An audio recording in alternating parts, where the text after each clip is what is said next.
بسم الله الرحمن الرحيم.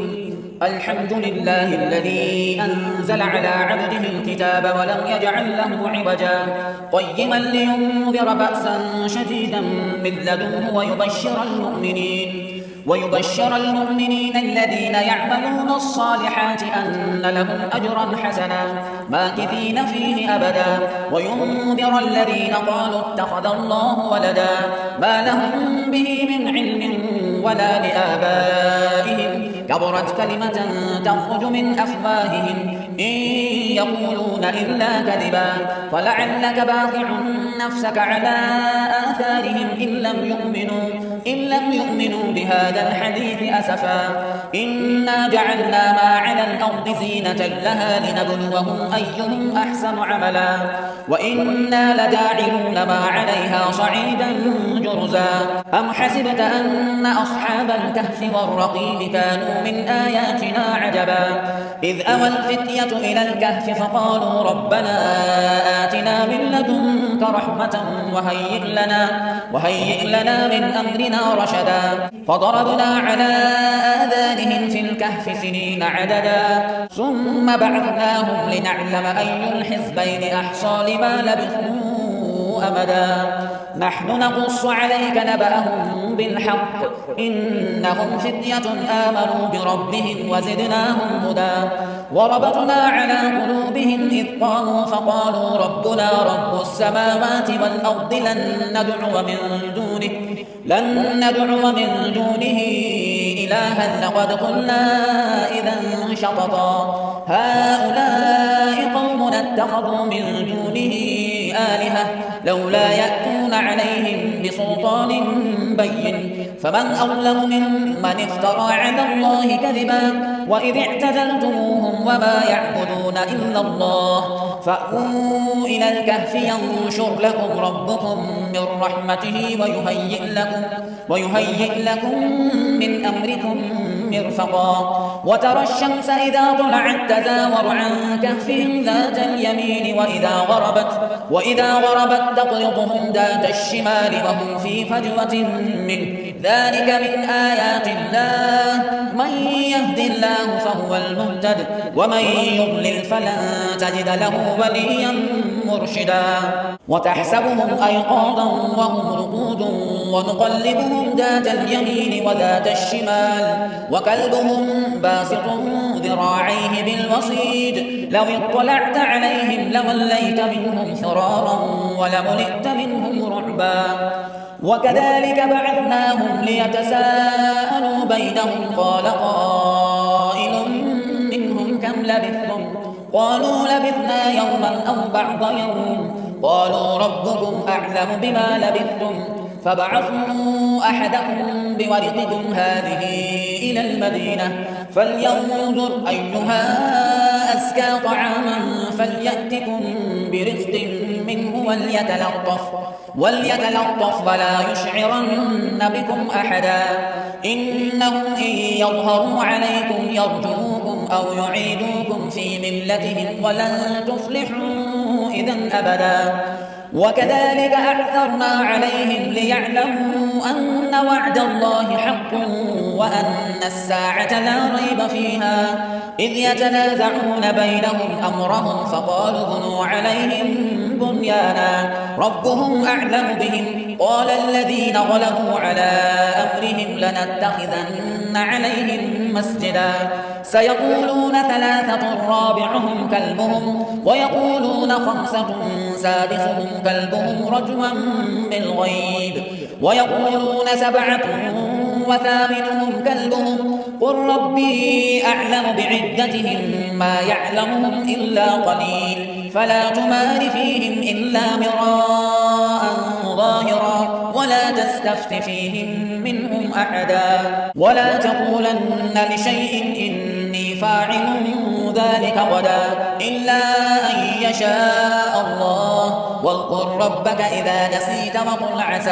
أن يهدي لربي لأقرب من هذا رشدا ولبثوا في كهفهم 300 سنين وازدادوا 9 قل الله أعلم بما لبثوا له غيب السماوات والأرض أبصر به وأسمع ما لهم من دونه من ولي ولا يشرك في حكمه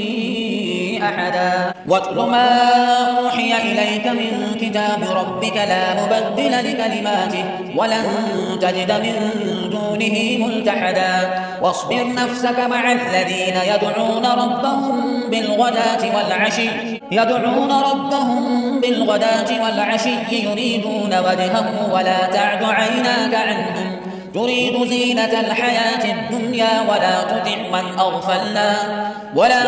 من أغفلنا قلبه عن ذكرنا واتبع هواه وكان أمره فرطا وقل الحق من ربكم فمن شاء فليؤمن ومن شاء فليكفر إنا أعتدنا للظالمين نارا أحاط بهم سرادقها وإن يستغيثوا يغاثوا بماء كالمهل يشوي الوجوه بئس الشراب وساءت مرتفقا إن الذين آمنوا وعملوا الصالحات إنا لا نضيع أجر من أحسن عملا أولئك لهم جنات عدن تجري من تحتهم الأنهار يحلون فيها من أساور من ذهب ويلبسون ثيابا خضرا من سندس واستبرق متكئين فيها على الأرائك نعم الثواب وحسنت مرتفقا واضرب لهم مثل الرجلين جعلنا لأحدهما جنتين من أعناب وحففناهما بنخل وجعلنا بينهما زرعا كلتا الجنتين آتت أكلها ولم تظلم منه شيئا وفجرنا خلالهما نهرا وكان له ثمر فقال لصاحبه وهو يحاوره أنا أكثر منك مالا وأعز نفرا ودخل جنته وهو ظالم لنفسه قال ما أظن أن تبيد هذه أبدا وما أظن الساعة قائمة ولئن رددت إلى ربي لأجدن خيرا منها منقلبا قال له صاحبه وهو يحاوره أكفرت بالذي خلقك من تراب ثم من نطفة ثم سواك رجلا لكن هو الله ربي ولا أشرك بربي أحدا ولولا إذ دخلت جنتك قلت ما شاء الله لا قوة إلا بالله إن ترني أنا أقل منك مالا وولدا فعسى ربي أن يؤتيني خيرا من جنتك ويرسل عليها حسبانا من السماء فتصبح صعيدا زلقا أو يصبح ماؤها غورا فلن تستطيع له طلبا وأحيط بثمره فأصبح يقلب كفيه على ما أنفق فيها وهي خاوية على عروشها ويقول يا ليتني لم أشرك بربي أحدا ولم تكن له فئة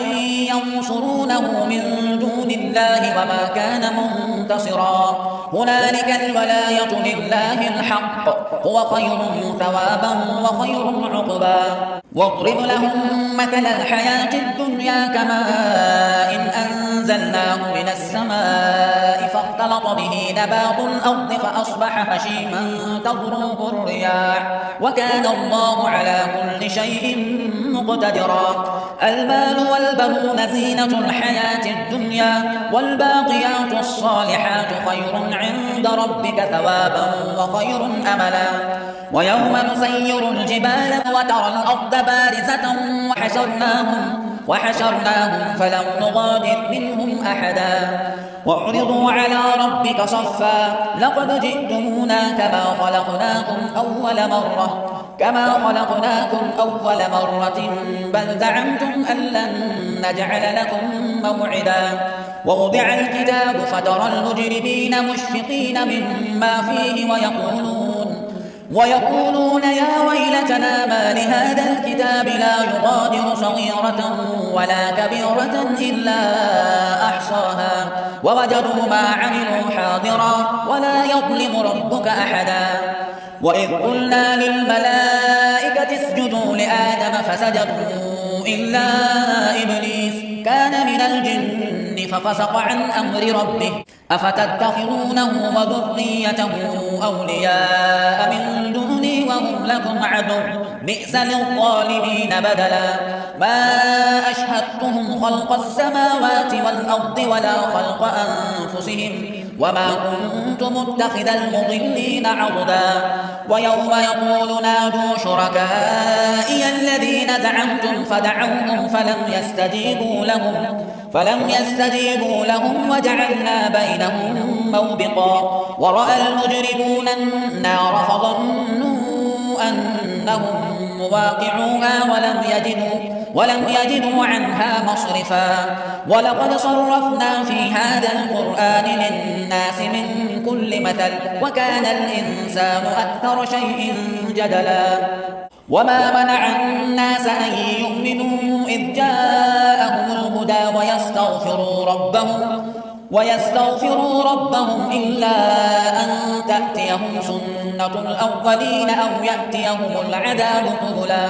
وما نرسل المرسلين إلا مبشرين ومنذرين ويجادل الذين كفروا بالباطل ليدحضوا به الحق واتخذوا آياتي وما أنذروا هزوا ومن أظلم ممن ذكر بآيات ربه فأعرض عنها ونسي ما قدمت يداه إنا جعلنا على قلوبهم أكنة أن يفقهوه وفي آذانهم وقرا وإن تدعهم إلى الهدى فلن يهتدوا إذن أبدا وربك الغفور ذو الرحمة لو يؤاخذهم بما كسبوا لعجل لهم العذاب بل لهم موعد لن يجدوا من دونه موئلا وتلك القرى أهلكناهم لما ظلموا وجعلنا لمهلكهم موعدا وإذ قال موسى لفتاه لا أبرح حتى أبلغ مجمع البحرين أو أمضي حقبا فلما بلغا مجمع بينهما نسيا حوتهما فاتخذ سبيله في البحر سربا فلما جاوزا قال لفتاه آتنا غداءنا لقد لقينا من سفرنا هذا نصبا قال أرأيت إذ أوينا إلى الصخرة فإني نسيت الحوت وما أنسانيه إلا الشيطان أن أذكره واتخذ سبيله في البحر عجبا قال ذلك ما كنا نبغي فارتدا على آثارهما قصصا فوجدا عبدا من عبادنا آتيناه رحمة من عندنا وعلمناه من لدنا علما قال له موسى هل أتبعك على أن تعلمني مما علمت رشدا قال إنك لن تستطيع معي صبرا وكيف تصبر على ما لم تحط به خبرا قال ستجدني إن شاء الله صابرا ولا أعصي لك أمرا قال فإن اتبعتني فلا تسألني عن شيء حتى أحدث لك منه ذكرا فانطلقا حتى إذا ركبا في السفينة خرقها قال أخرقتها لتغرق أهلها لقد جئت شيئا إمرا قال ألم أقل إنك لن تستطيع معي صبرا قال لا تؤاخذني بما نسيت ولا ترهقني من أمري عسرا فانطلقا حتى إذا لقيا غلاما فقتله قال أقتلت نفسا زكية بغير نفس لقد جئت شيئا نكرا قال ألم أقل لك إنك لن تستطيع معي صبرا قال إن سألتك عن شيء بعدها فلا تصاحبني قد بلغت من لدني عذرا فانطلقا حتى إذا أتيا أهل قرية استطعما أهلها فأبوا أن يضيفوهما فوجدا فيها جدارا يريد أن ينقض فأقامه قال لو شئت لاتخذت عليه أجرا قال هذا فراق بيني وبينك سأنبئك بتأويل ما لم تستطع عليه صبرا أما السفينة فكانت لمساكين يعملون في البحر فأردت أن أعيبها وكان وراءهم ملك يأخذ كل سفينة غصبا وأما الغلام فكان أبواه مؤمنين فخشينا أن يرهقهما طغيانا وكفرا فأردنا أن يبدلهما ربهما خيرا منه زكاة وأقرب رحما وأما الجدار فكان لغلامين يتيمين في المدينة وكان تحته كنز لهما وكان أبوهما صالحا فأراد ربك أن يبلغا أشدهما ويستخرجا كنزهما رحمة من ربك وما فعلته عن أمري ذلك تأويل ما لم تستطع عليه صبرا ويسألونك عن ذي القرنين قل سأتلو عليكم منه ذكرا إنا مكنا له في الأرض وآتيناه من كل شيء سببا فأتبع سببا حتى إذا بلغ مغرب الشمس وجدها تغرب في عين حمئة ووجد عندها قوما قلنا يا ذا القرنين إما أن تعذب وإما أن تتخذ فيهم حسنا قال أما من ظلم فسوف نعذبه ثم يرد إلى ربه فيعذبه عذابا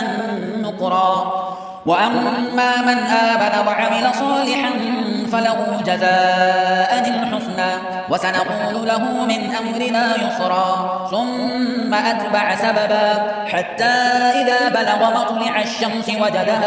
وجدها تطلع على قوم لم نجعل لهم من دونها سترا كذلك وقد أحطنا بما لديه خبرا ثم أتبع سببا حتى إذا بلغ بين السدين وجد من دونهما قوما لا يكادون يفقهون قولا قالوا يا ذا القرنين إن يأجوج ومأجوج مفسدون في الأرض فهل نجعل لك خرجا على أن تجعل بيننا وبينهم سدا قال ما مكني فيه ربي خير فأعينوني بقوة أجعل بينكم وبينهم ردما آتوني زبر الحديد حتى إذا ساوى بين الصدفين قال انفخوا حتى إذا جعله نارا قال آتوني أفرغ عليه قطرا فما استطاعوا أن يظهروه وما استطاعوا له نقبا قال هذا رحمة من ربي فإذا جاء وعد ربي جعله دكا وكان وعد ربي حقا وتركنا بعضهم يومئذ يموج في بعض ونفخ في الصور فجمعناهم جمعا وعرضنا جهنم يومئذ للكافرين عرضا الذين كانت أعينهم في غطاء عن ذكري وكانوا لا يستطيعون سمعا أفحسب الذين كفروا أن يتخذوا عبادي من دوني أولياء إنا أعتدنا جهنم للكافرين نزلا قل هل ننبئكم بالأخسرين أعمالا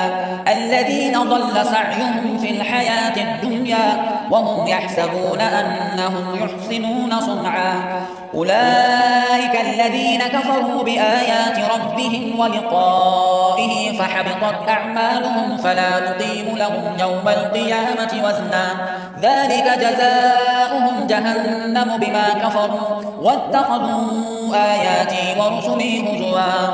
إن إن الذين آمنوا وعملوا الصالحات كانت لهم جنات الفردوس نزلا خالدين فيها لا يبغون عنها حولا قل لو كان البحر مدادا لكلمات ربي لنفد البحر قبل أن تنفد كلمات ربي ولو جئنا بمثله مددا